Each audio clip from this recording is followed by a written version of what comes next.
Salut tout le monde, on se retrouve pour un petit débrief comme d'habitude. C'est quoi cette semaine de Ligue des Champions de malade qu'on vient de vivre?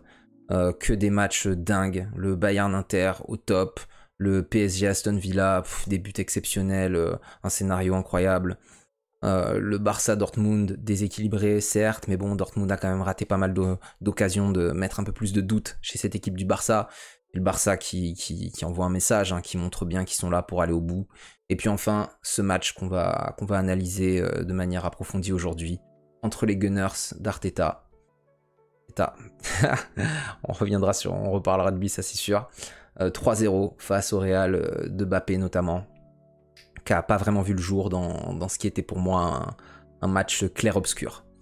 Toute la lumière amenée par les Gunners, le plan de jeu huilé des Gunners et l'obscurité tactique chez le Real Madrid. On n'a pas compris, il y a des choses qu'on n'a pas compris. Et en revoyant le match à froid, je me suis rendu compte que c'était encore pire que ce que je pensais. Que vraiment le Real a vraiment pris cher. Honnêtement, ils ont vraiment pris cher. J'aurais pu titrer l'humiliation. Là, pour moi, on est clairement à ce niveau-là. Voilà, donc on va revenir sur tout ça. On est là pour 20-30 minutes, je sais pas encore. C'est parti. Bon, au début du match, honnêtement, le plan de jeu des deux équipes est assez clair. Les idées des deux coachs sont claires. Qu'est-ce qu'on observe? Côté Arsenal, déjà, on a la compo qu'on attendait avec Kivior à la place de Gabriel, absent. Et puis évidemment, Merino, on voyait ça depuis un petit moment, en neuf, à la place de Gabriel Jesus et Kai Havertz, tous les deux blessés.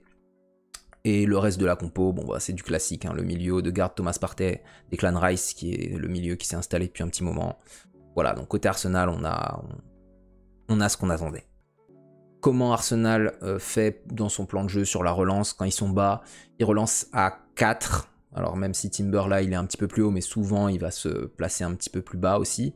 Mais clairement il y a un premier bloc de 4 ici avec Raya qui s'intercale entre Saliba et Kivior. Et puis ici il y a ce double pivot, Thomas Partey et Lewis Kelly qui dézone du coup et vient dans le cœur du jeu pour aider à la relance. Quand on est un peu plus haut sur le terrain, voilà, on voit bien cette ligne de 3 qui s'est formée avec du coup Timber, Saliba et Kivior. Et on a toujours notre double pivot ici. Et puis là, on a le 3-2-5 avec du coup ces couloirs guardioliens. Mais ce qu'on voit, petite spécificité, c'est que généralement dans les 3-2-5, les 5 joueurs de devant sont très souvent alignés sur une seule ligne et occupent tous les couloirs de jeu. Là, on voit qu'il y a des petites variantes pour permettre plus d'angles de passe différents et un peu perturber la défense adverse. Côté Real, c'est un 4-4-2 en défense. Là, on voit pas là-bas, il est dans le coin ici. Bon, là, on voit que le 4-4-2 est légèrement déformé parce qu'en fait, Rodrigo et Bellingham chassent un petit peu plus que Modric et Camavinga. Donc si on veut chipoter, on peut dire c'est un 4-2-2-2. Mais voilà, dans l'ensemble, c'est un 4-4-2. Après, voilà, il y a des joueurs qui vont sortir sur les temps de passe, ça va dépendre et ça va un peu le déformer. Mais on s'attendait à ça. On s'attendait aussi à autre chose, c'est que le plan qu'Ancelotti a trouvé depuis le match contre Manchester City qu'on avait analysé pour un peu pallier à l'absence de qualité défensive de Mbappé et de Vinicius, c'est que comme ils sont pas très efficaces défensivement, l'objectif c'est qu'ils soient très proches de la ligne de 4 ici, pour ne pas défendre de façon active, mais défendre de façon positionnelle. Au moins là, ils vont couper des lignes de passe par la force des choses. Et du coup, dans ce plan de jeu-là, il n'y a pas de pressing. Il n'y a pas de pressing parce que quand ces deux-là le font, ça devient trop dangereux pour le Real. On va voir que ce plan de jeu, Arteta avait tout prévu et que ça a été une petite boucherie. Arsenal en phase défensive, quand ils n'ont pas le ballon, ils sont capables de reculer énormément. Ils n'ont pas de problème à être tous très proches de leur surface et c'est ultra compact dans un petit espace. Et l'espace qui existe souvent entre les défenseurs et les milieux, qu'on appelle l'interligne qui est ici, chez Arsenal, ils ne le donnent pas au Real. Il n'y en a quasiment pas pendant tout le match. Et là, on voit Mbappé qui se balade à l'intérieur, mais c'est impossible d'aller trouver une passe ici. Et ce qu'ils vont faire, les Gunners, c'est qu'en fait, à chaque fois, ils vont sortir progressivement tous ensemble sous le lead d'Odegaard pour venir chasser le bloc du Real et les faire redescendre très bas et éviter toute velléité offensive pour le Real. Voilà, là, c'est un petit peu plus tard. Le bloc est légèrement monté, progressivement est en train de repousser le bloc du Real en restant tout le temps ultra compact. Il n'y a pas d'espace, il y a très peu de faiblesse dans dans l'organisation tactique de cette équipe. Au niveau des positionnements moyens, il y a en fait un joueur qui est un peu délesté de toutes les tâches un peu défensives, ça va être Saka. Il va être lui beaucoup plus haut que les autres en moyenne et occuper vraiment ce rôle de joueur frisson sur le côté gauche qui doit percuter, qui doit revenir intérieur, qui doit proposer des courses vers la surface. Et on voit le rôle de Merino en faux neuf qui vient bien plus bas que Martinelli, même plus bas en positionnement moyen qu'Odegaard et Rice pour venir aider aussi à la relance, jouer en pivot. Mais on voit qu'il y a un gros rond ici bien foncé, donc il a beaucoup aussi occupé sa position de vrai neuf pendant le match. Donc voilà pour le plan de jeu global. Au milieu de ces idées claires, le Real a quand même subi peut-être pas la foudre, mais pas loin. Parce que toutes les relances qu'ils ont eu à faire, c'était vraiment sous les nuages. Il n'y avait pas d'éclaircie, il n'y avait rien, Arsenal laissait rien passer. Contre Manchester City, le Real avait brillamment réussi ses sorties de balles. Et contre Arsenal, ils n'ont pas du tout réussi à le faire, et pour plusieurs raisons, on va le montrer. Donc ici, on voit qu'il y a eu une relance de Courtois sur Asensio. Asensio qui va faire la passe à Valverde. On voit qu'il y a un joueur d'Arsenal pour chaque homme. C'est très compliqué ici de trouver une solution pour Valverde de passe. Donc Valverde revient vers l'arrière et donne à Thibaut Courtois. Thibaut Courtois repasse par Rudiger, toujours très large ici. On voit que Camavinga s'est intercalé au milieu entre Rudiger et Asensio. Et c'est là où en fait le plan de jeu du Real a vraiment fait défaut. Contre City, pour pallier les problèmes posés par le pressing de City, on avait Ceballos à l'époque. Ceballos qui avait été brillant sur ce match-là. C'est la victoire 3-1 du Real dont je parle au match retour. Qui venait s'intercaler aussi ici avec Tchouaméni. Il y avait deux joueurs qui venaient ici. Et dans ce match, le Real a essayé de le faire avec un seul joueur, avec Camavinga, avec Modric qui était pas trop dans la zone de relance. Et ça a permis au bloc d'Arsenal de systématiquement coulisser d'un côté ou de l'autre. Et la stratégie du Real d'utiliser des changements d'aile pour casser le pressing, puisque si tu mets beaucoup de joueurs ici, si le ballon est envoyé de l'autre côté, tu peux pas en mettre beaucoup non plus de l'autre côté, bah en fait, ça n'a pas fonctionné parce qu'ils n'avaient pas d'aide ici pour Camavinga et que donc du coup, Odegaard pouvait tout le temps coulisser d'un côté à l'autre, tout comme Merino. Donc là, Rudiger, il a toujours pas de vraie solution. Il y a Saka qui peut venir sur le temps de passe. Sur Alaba, il la remet à Courtois. Courtois la remet à Rudiger. Rudiger la remet encore à Courtois. Odegaard course Courtois. Il pourrait la donner ici à Asensio, mais ça ferait rien avancer du tout. Il va finir par dégager. Et des actions comme ça, j'en ai mis qu'une, mais il y en avait plein. Le Real a pas fait une seule vraie belle sortie de balle de tout le match. Ça, c'est fou. Quand t'es le Real, moi en plus j'ai des souvenirs du Real les années passées où c'est une équipe en sortie de balle.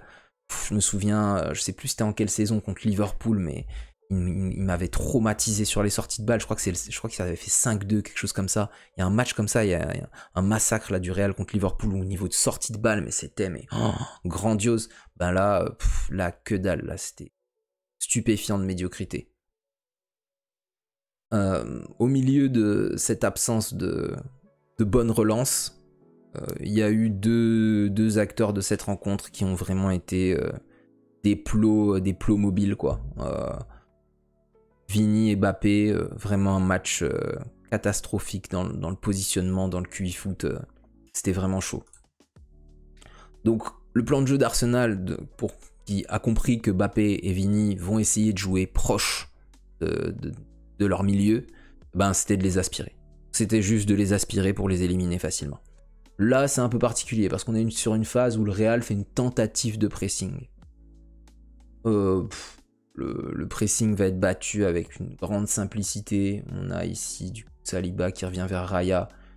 Et là, voilà quoi. Je veux dire, ce screenshot, il est trop marrant. Il y a même Partey. Partey, il n'a pas l'habitude que des équipes pressent aussi mal, je pense. Même lui, il indique à Raya de faire la passe ici, sur Saliba. Mais Raya, il voit ça et dit bah non, en fait, ils font rien. Ils bougent pas. Dire Mbappé, il est ni en train de couvrir la passe vers Kivior ici, ni en train de gêner la passe vers Partey. Alors Vini, lui, il essaye de faire une course incurvée pour venir bloquer cette passe, mais Mbappé, il sert vraiment à rien du tout. Donc là, il va la mettre à parté, voilà, les deux joueurs sont éliminés, aucun problème. Un peu après, donc le plan de jeu, là où on le voit concrètement. Donc là, on a Vini et Mbappé qui sont un peu avec le bloc équipe. Et là, on a du coup Saliba qui va la donner à Partey. Partey qui la remet à Timber. Et Timber, il va aspirer tranquillement Vinicius pour ouvrir des espaces dans le centre du terrain. Donc là, voilà, il fait mine de repartir vers l'arrière. Alors là, on ne le voit pas sur la capture, mais il y a Saliba qui est en train de courir aussi pour venir proposer une passe ici. Donc Vini se dit, bon bah, faut que je sorte. Timber, il se contente de courir vers l'arrière, et puis au final, Vini se retrouve là. Il est là, Bellingham, il est en train de suivre, mais pas vraiment. Et résultat, là maintenant, il y a Boulevard ici pour la mettre, et Vini, il est plus dans le bloc équipe. Voilà comment éliminer Vinicius, comment déstructurer le bloc du Real en toute simplicité. Donc là, il la met à Partey. Camavinga, on reviendra après sur son match catastrophique. Il est beaucoup trop loin de Partey pour venir tenter un pressing ici. Là, t'es beaucoup trop loin, ça sert à rien. Partey va avoir le temps de se retourner, tu peux pas lui foncer dessus. Là, tu dois rester dans ta position. Bah non, il lui fonce dessus. Partey, simple comme bonjour. Peut la mettre ici dans l'espace du coup pour Lewis Kelly. Et Lewis Kelly, derrière, quand il reçoit le ballon, ben, c'est là où on voit à quel point l'organisation tactique du Real, elle est pas bonne. Alors après, on peut aussi le voir dans l'autre sens, hein. Mais le positionnement des joueurs d'Arsenal, il est exceptionnel sur cette action. C'est-à-dire, Lewis Kelly, il a 4 opportunités claires, nettes de passe. Il peut soit la mettre à Odegaard ici, soit la mettre en profondeur à Sakala, soit la mettre en profondeur à Merino, soit la mettre ici dans l'espace pour Rice. Sur ces 4 passes-là, il n'y a aucun joueur du Real qui est vraiment bien placé. Camavinga est hors de l'action parce qu'il est sorti comme un bourrin, on ne sait pas pourquoi. Vini, il s'est fait aspirer hyper facilement. Mbappé, spectateur qui n'a pas payé son ticket. Donc il a une caméra embarquée sur le terrain. Et puis, il regarde. Voilà. Franchement, non, c'est vraiment chaud de voir des choses comme ça quand même. Là, Mbappé, Vini, bon, ils sont censés essayer de couper les transitions vers Lewis Kelly et Partey. Voilà. Et voilà, ils sont éliminés. Lewis Kelly peut récupérer, il va pouvoir se projeter. Bon, là, le clou du spectacle, c'est le troisième but. Le troisième but, mais waouh, alors là, bon, le Real est mené 2-0, donc ils sont obligés de venir chercher plus haut. Mais le problème, c'est que quand tu bosses pas ça sur toute l'année, bah en fait, tu sais juste pas le faire, en fait. Et donc, du coup, là, ils essayent de venir chercher haut. Bon, Raya, serein, il sort sur Saliba. Saliba la met à Partey. Partey remet à Timber. Et là, c'est là qu'on voit à quel point ils savent pas presser. Donc déjà, là, il y a 5 joueurs de moins. Et comme il y a 5 joueurs de moins, et que vous voyez qu'il y a que 3 gunners derrière le ballon, et ben du coup, il y a supériorité numérique pour Arsenal, en fait, de l'autre côté. Et Timber, il va passer de là à là. Il va pouvoir courir tout droit. Mais en plus, même pas en tapant un sprint de dingue. Hein. Il va pouvoir faire sa course tout droit, comme ça. Voilà. Gagner, je sais pas, 50 mètres. Donc, Arsenal a été très très patient sur ce match. C'était vraiment le chat et la souris, en fait. Ils ont joué avec eux. Viens par ici, rapproche-toi. Et là, on va le voir dans cette action, mais c'est mythique. Ce qui s'est passé dans cette action, c'est mythique. Donc là, ici, Arsenal ressort le ballon vers l'arrière. Des petits échanges de passes entre Saliba et...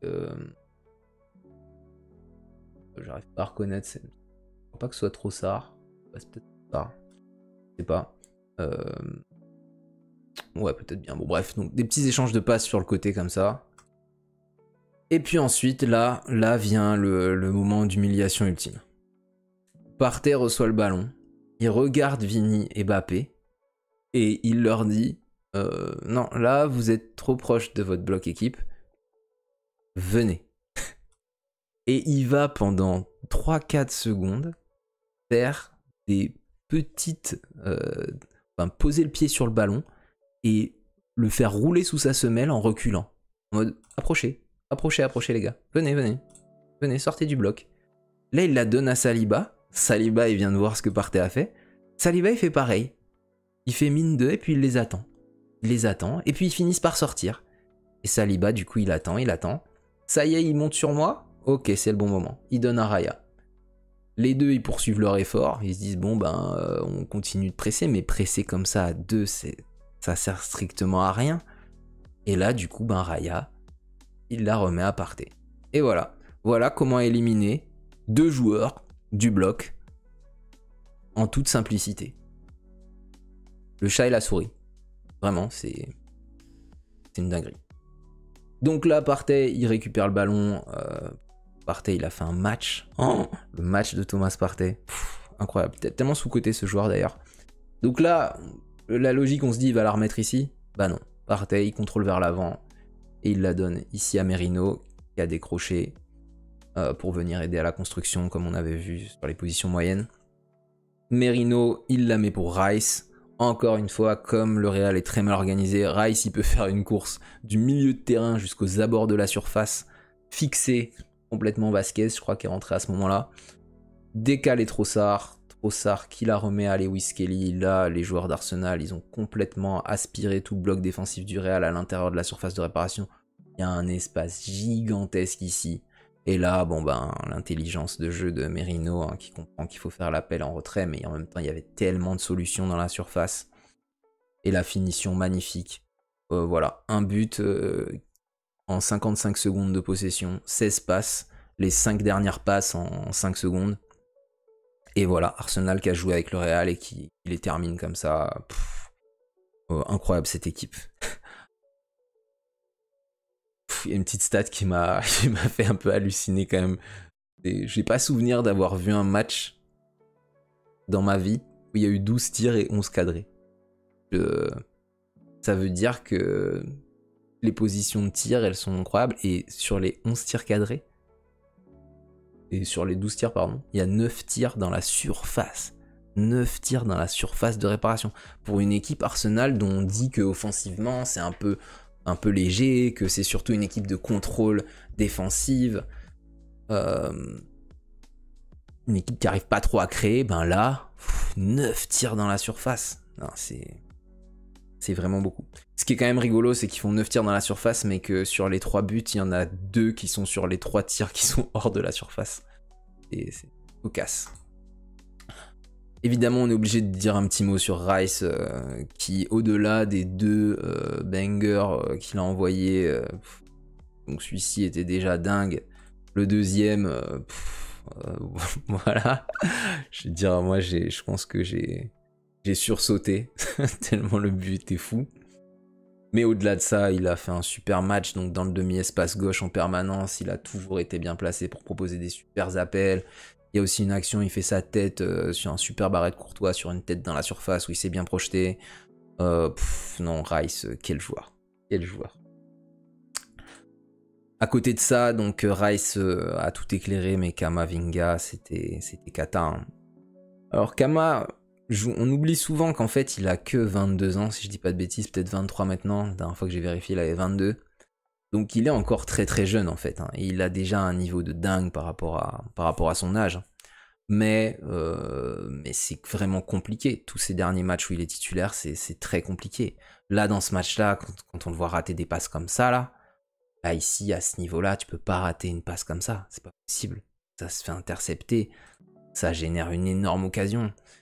Il finit pas le match. Bon, il était déjà suspendu au retour juste avec le jaune. Mais ouais, non, match cauchemardesque de sa part. Alors évidemment, il y a beaucoup de gens qui vont lui tomber dessus. Mais après, c'est pas le seul. Hein. Honnêtement, le match de Modric non plus, il est pas bon du tout. Tout l'entrejeu du Real, là, c'était pas bon.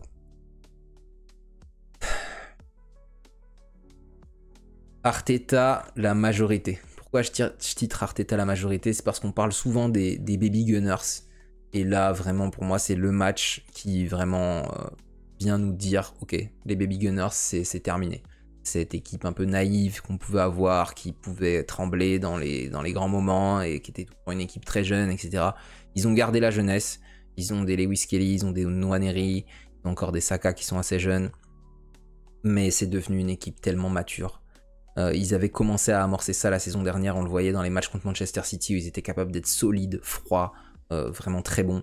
Mais il y avait ce palier-là à franchir en Ligue des Champions. tout le monde était un petit peu déçu quand même de l'élimination contre le Bayern, qui était pas si fou que ça l'année dernière. Et Arsenal qui avait un peu de choc, qui avait montré que c'était une équipe un peu trop inexpérimentée. Là, ça y est, Baby Gunners, je pense que cette appellation-là, on peut l'oublier. C'est du passé, et c'est dû au travail incroyable de cet homme-là, qui a donné une petite leçon à sûrement l'une de ses idoles. Chapeau, Mickaël. Petit point rapide sur un petit débat que j'ai vu passer ces derniers jours sur comme quoi on serait sur peut-être la pire PL de l'histoire. Alors, c'était juste pour dire que je suis tellement pas du tout d'accord avec ça. Moi, ce serait presque la question inverse que j'aurais envie de poser. Est-ce qu'on n'est pas sur la meilleure PL de l'histoire? Pas en termes de niveau max atteint par une équipe, mais en termes de niveau moyen. Le niveau moyen de cette PL, il est juste dingue. Et si Arsenal, ils sont pas si hauts que ça en termes de points obtenus cette saison, c'est aussi parce que l'adversité, elle est folle. Et pareil, pour moi, c'est même plus un championnat de foot, en fait, c'est du rugby. Parce qu'en fait, si on regarde ça, pour moi, c'est ça. C'est le top 14. La PL, c'est le top 14. Là, il n'y a que du lourd. C'est incroyable. Le Nottingham Forest de Espírito Santo, incroyable cette saison. Superbe équipe. Newcastle de Eddie Howe, top coach, équipe incroyable. Chelsea, peut-être la seule équipe qui n'a pas un coach incroyable. Maresca, c'est pas fou. Mais voilà, on voit bien les milliards dépensés, ben forcément l'effectif c'est une dinguerie. City de Guardiola, ok, il passe un peu à côté cette saison, mais ça reste City. Aston Villa d'Emery, bête d'équipe. Fulham, super top team, je pense qu'au stats avancées, Fulham, ils doivent être top 4 de PL. Brighton, le Brighton de Hurzeler, équipe super intéressante aussi à voir jouer, trop fort. Bournemouth de Iraola, magnifique révélation.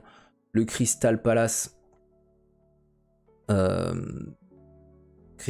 ils ont mal commencé. S'ils commencent pas mal comme ça, là en ce moment ils sont en train de froisser tout le monde, ils sont en train de remonter, mais c'est une équipe de fou. Brentford, bon bah on connaît hein, le data football, top team. Manchester United, bon ils vont bien finir par ressembler encore un petit peu à quelque chose au bout d'un moment. Et puis Tottenham, Tottenham de Postecoglou, 14e, non franchement. Non, l'APL c'est trop fort, c'est trop fort.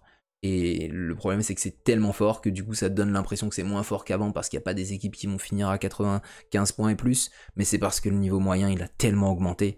Et moi je vous mets au défi de me trouver une saison où vous me trouvez 14 teams du niveau des 14 premiers de cette année dans l'histoire de l'APL. Je suis vraiment pas sûr qu'on trouve. Ou alors faut remonter à très très longtemps et j'étais pas né et je suis pas au courant et ça a peut-être existé. Mais ça m'étonnerait quand même qu'on soit à 14 teams de... Voilà. Sachant qu'en plus derrière t'as du Wolverhampton qui est vraiment bien revenu aussi et qui est vraiment une bonne équipe, du Everton qui est pas si mal que ça. Donc ouais non, franchement trop gros championnat. Match retour, est-ce qu'il y a de l'espoir pour le Real? Quelques bribes, mais honnêtement c'est bien une des premières fois où...